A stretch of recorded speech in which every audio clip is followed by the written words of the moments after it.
Nesse vídeo eu comento um pouco mais com vocês sobre um segundo modelo de computação evolutiva chamado de modelo de batch ou de geração.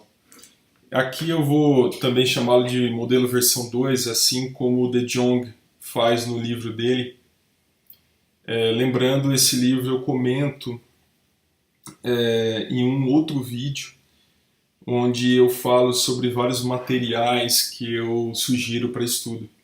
Esse segundo modelo ele começa da seguinte forma: ele gera aleatoriamente uma população inicial de M indivíduos de forma uniforme. Ele calcula o fitness de todos esses M indivíduos. E aí ele cai num laço geracional, né? Esse do forever, na verdade, é um laço que é definido pelo número de gerações. Para cada filhos que eu desejo gerar, eu seleciono um pai de maneira uniforme, utilizo esse pai para produzir um filho, fazendo uma cópia idêntica desse pai e alterando probabilisticamente esse filho, essa cópia. Como esse é um operador de mutação, só para deixar bem claro para vocês. Em seguida eu calculo o fitness para o filho. Mantenho o filho numa população separada, como vocês podem ver aqui. Depois, para ir de 1 até K, eu faço o seguinte: forço um filho a competir com o indivíduo da população pai. Comparo o seu fitness com o do filho, e aquele com menor fitness morre, e o com maior fitness, maior aptidão, é mantido na população.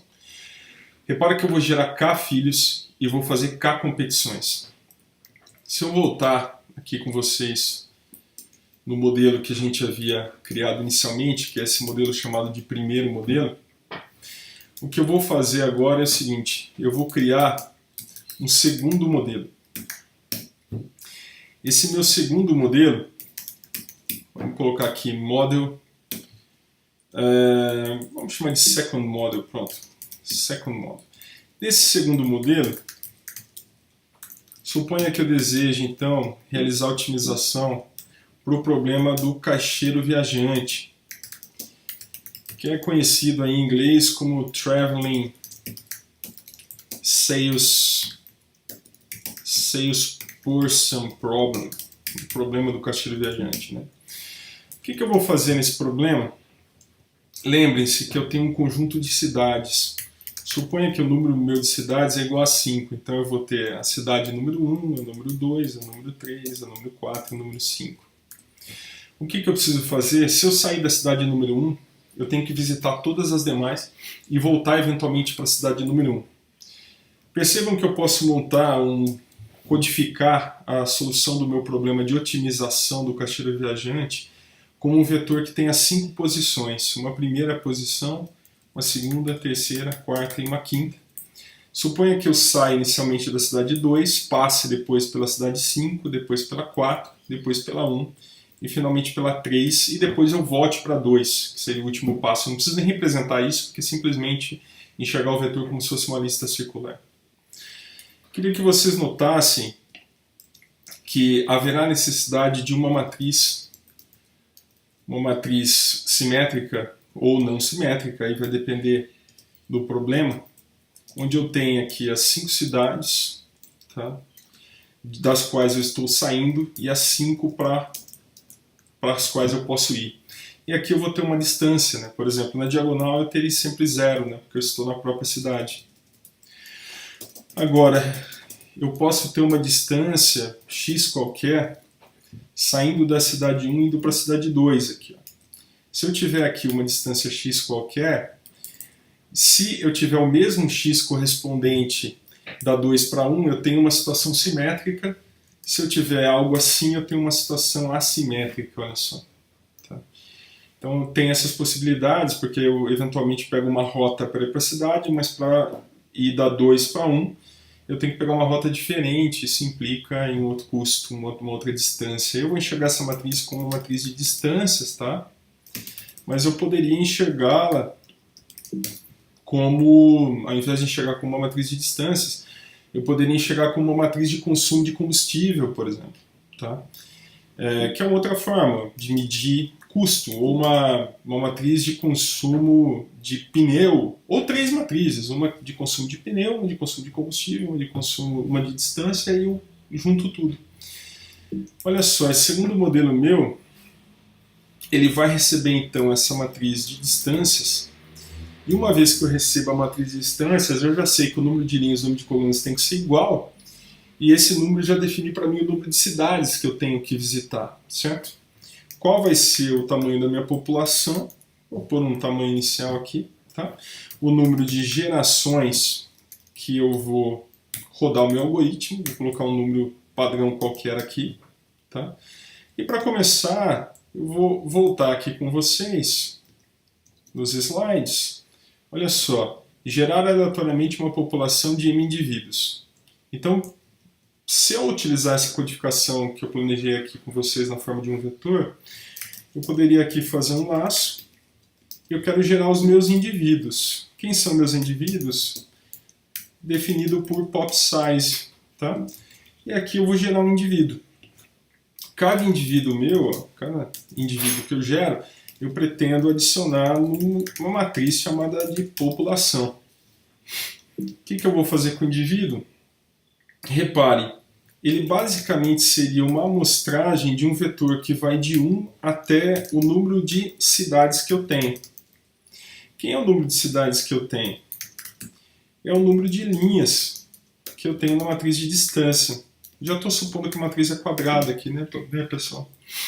Então é só fazer essa amostragem.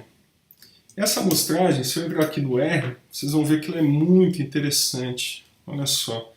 Faz uma amostragem de 1 até 5 para mim. O R já faz algo aleatório, né? Já aleatoriza as visitas de cidades e repare que não vai ter repetição, logo eu não tenho problema de passar 2 vezes pela mesma cidade, logo cada solução que eu gero aqui já é uma solução válida, o que é muito melhor e agiliza muito a execução. A população então, ela vai receber uma concatenação dela com o candidato que foi gerado. A gente também chama isso de solução candidata, tá, pessoal? Meu próximo passo, olha só qual é, calcular o fitness. Obviamente, para calcular o fitness aqui, eu já podia fazer isso daqui, ó. Cria para mim um vetorzinho chamado fitness, preenche ele com 0. Quantos elementos ele vai ter? Ele vai ter pop size elementos, porque eu vou ter um elemento por solução candidata, ou seja, por solução que eu gerei. Fitness, então, ele vai ser preenchido na posição I com o resultado da função de fitness para aquele sujeito, tá? De acordo com uma determinada função de distância que eu estou passando. Não tem problema de ter um vetor em R com o mesmo nome de uma função, que é muito curioso, né? Mas tudo bem, isso aí é R. Vamos lá. Faço aqui minha função de fitness. Olha só a minha ideia. Passo um sujeito, tá? Então vou passar aqui um indivíduo que eu tenho que calcular o fitness dele. Deixa eu descer aqui para ver se está tudo certo, tá? E passo a matriz de distâncias, pessoal. E aí a coisa fica relativamente fácil, né? Porque olha só o que eu posso fazer. Para cada elemento que eu tenho de 1 até o comprimento de subject, ou seja, para cada elemento do subject, se eu pegar o subject na posição I, eu tenho uma cidade, na I mais 1 eu tenho outra cidade. Repara que se eu pegar na matriz de distâncias a distância dessa cidade que está no elemento I até o elemento J, eu já tenho uma distância existente ali dentro. Crio aqui uma soma e essa soma vai ser acumulada para mim de todas as distâncias. Obviamente eu não posso ir até o último elemento do subject, porque ele tentaria pegar o elemento I mais 1 que não existiria. Então eu preciso ir até o elemento anterior. Ao final, eu preciso pegar essa soma e ainda somar a distância de retorno. Quem seria a distância de retorno, pessoal? Seria o meu último elemento. Olha só, quem é meu último elemento? Seria o subject, nesse caso, de length de subject, que é o último elemento, o comprimento do próprio vetor, em relação ao primeiro, que seria a distância de retorno. Finalmente eu retorno essa soma, pessoal. Tá? Olha essa minha ideia. acabei de calcular o fitness. Volto com vocês. E agora eu preciso cair nesse do forever, gerando filhos e testando os filhos. O que é o do forever? Na verdade, o do forever é um nome apenas fictício para o número de gerações que eu vou computar esse segundo modelo. Então eu vou rodar de 1 até um número de gerações, que está definido aqui em cima, pessoal. E aí o que eu vou fazer para cada geração? Eu vou gerar K filhos aqui, ó. Aqui serão gerados K filhos. Tá? E aqui serão avaliados esses K filhos no outro laço. Queria que vocês percebessem, olha, como é que eu vou implementar o segundo modelo? Seleciono um pai de maneira uniforme. Utilizo o pai para produzir um filho. Isso aqui vocês já sabem, né? Então aqui dentro desse segundo for, eu vou pegar lá na minha população, toda a minha pop size, faz uma amostragem selecionando para mim um candidato que vai de 1 até pop size, selecionando um único pai. Ó. Esse vai ser o meu parent ID, o ID do possível pai-mãe aqui, né? Aí o que eu faço com ele? Uma cópia. Então quem vai ser esse elemento novo? Ele vai ser o population naquela linha parent ID. Ele é uma cópia. Agora, obviamente, eu preciso alterar algum elemento desse new aqui, né? Então olha só o que eu preciso fazer. Olha só que interessante, pessoal. Preciso probabilisticamente alterar. Suponha que eu tenho um vetor que seja assim, 1, 2, 3, 4 e 5. Se eu viesse no 5 e alterasse ele para 4, a solução seria inválida, porque eu estaria visitando 2 vezes a cidade 4 sem visitar a cidade 5. Agora, se eu permutar, se eu pegar esse 4 e trocar de lugar com esse 2, a solução fica válida. Olha que legal. O que eu poderia fazer então nesse passo aqui, pessoal? Eu poderia selecionar um índice, aliás, 2 índices que eu vou selecionar. Olha como é que eu vou selecionar. Faz uma amostragem para mim que vai de 1 até o comprimento da minha solução nova. Quem é o comprimento da minha solução nova? É o número de cidades que eu tenho. Vamos pôr aqui N cities já, fica mais fácil, que é a variável que está aqui em cima. E aí eu mando selecionar, ao invés de um elemento, eu mando selecionar 2. Olha o que esse sample faz quando eu ponho aqui, ó, size 2. Ele vai selecionar 2 posições para mim. O que eu vou fazer nessas posições? Eu vou fazer isso daqui. A variável auxiliar vai receber new de selected do primeiro elemento que foi selecionado. Digamos que nesse exemplo aqui seria esse cara aqui, ó, índice 5. Tá? E aí o que eu faço? Eu vou naquela posição selected de 1, eu vou colocar lá dentro o que estaria no selected de 2. E o selected de 2 recebe auxiliar. Pronto, fiz a minha permutação aqui. Acabei de fazer uma permutação que permite com que eu gere, nesse caso, essa alteração probabilística muito similar a uma mutação. Agora eu tenho que calcular o fitness do filho e manter ele numa população separada. Então, peraí, manter uma população separada é fácil.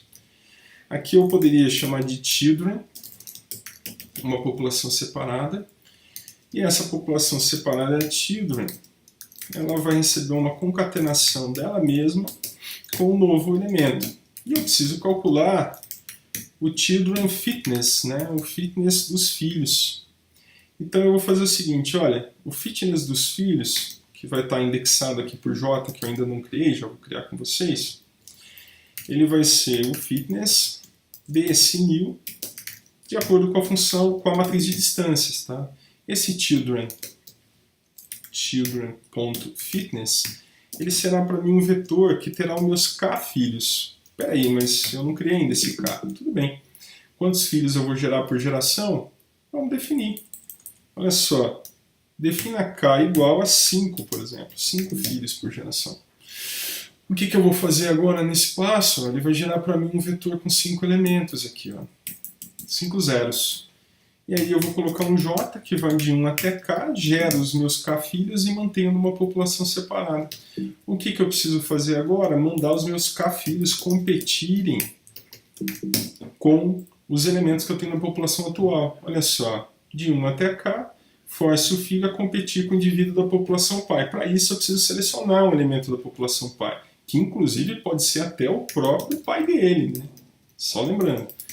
Faz uma amostragem para mim, então, de 1 até pop size, seleciona para mim um único elemento, que vai ser com o qual que eu vou fazer a competição, né? Pego agora e verifico. Se o fitness, lembra que lá em cima eu já criei uma função de fitness para isso, né? Daquele elemento ID for menor do que o fitness do filho, olha o fitness do filho aqui, do filho J, pessoal. Se for menor, o que eu vou fazer?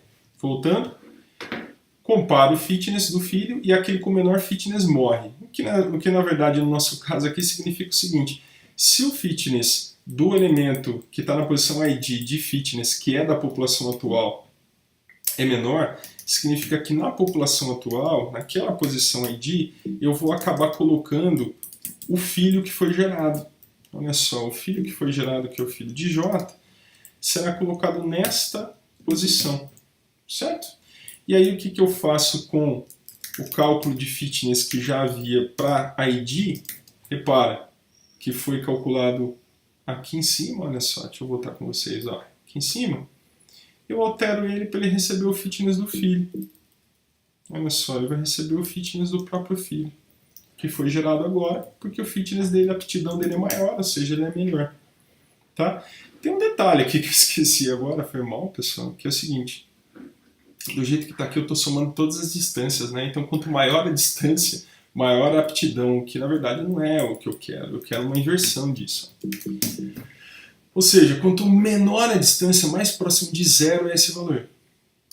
1 sobre um valor muito perto de zero nunca vai ser zero, porque eu vou garantir que essa matriz aqui só vai ter zero na diagonal, pessoal. Então o que vai acontecer? Eu vou ter um valor bem pequeno para a soma, 1 sobre um valor bem pequeno vira a aptidão maior de todas. Vira uma função que fica se parecendo com uma exponencial negativa, né? Então eu acho que é isso. Aqui no final seria legal fazer o seguinte, ó.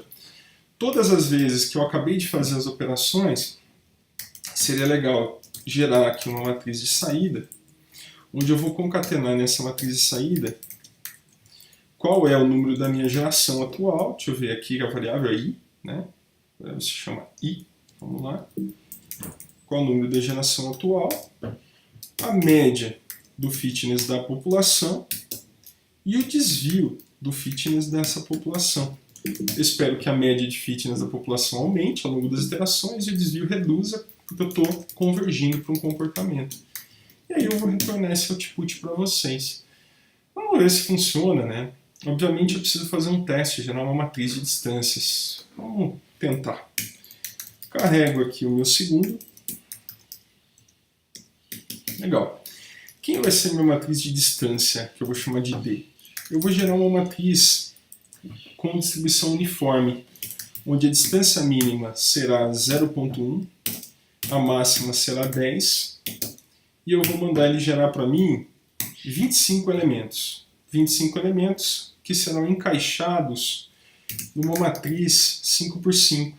Olha só. Uma matriz onde o número de linhas que eu tenho é 5, obviamente o número de colunas obrigatoriamente vai ser 5. A diagonal não é válida, né?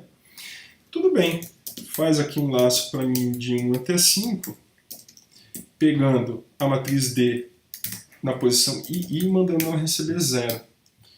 E aí eu tenho a diagonal que eu quero. Repara que é uma matriz assimétrica, a distância de 1 para 2 é esta, mas a de 2 para 1 é maior, eventualmente eu tenho que pegar um caminho maior e tal. Mas já serve para testar. Então o que eu vou fazer agora? Eu vou pegar esse second model nosso, second.model, passo para ele a matriz de distância, então minha distances vai ser a matriz D. O meu K eu vou deixar igual a 5. O meu número de gerações por enquanto eu vou por 10. O pop size nosso eu vou deixar 100 por enquanto, pessoal, só para ver se roda. Ah, ele deu um pau aqui no length, eu errei, não é length, faltou um N ali no meu length.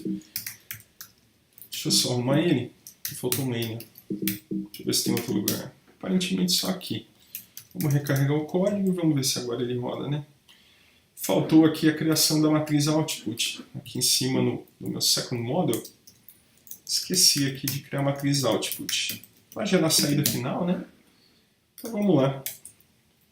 Normal, porque a gente está programando on the fly, né, pessoal? Então a geração 1, aqui eu tenho qual é o fitness que está aumentando, aqui eu tenho o desvio padrão, que no caso ainda aumentou, né? Precisa de mais gerações eventualmente. Olha só o que eu vou fazer. Eu vou mandar ele colocar, sei lá, umas 1000 gerações e vou salvar isso em uma variável x, só para a gente ver o resultado. Vamos plotar esse x, pessoal? Plotar a coluna 1 pela 2, que vai me dar média de fitness. Olha a fitness média que acontece com ele, pessoal. Sobe bastante.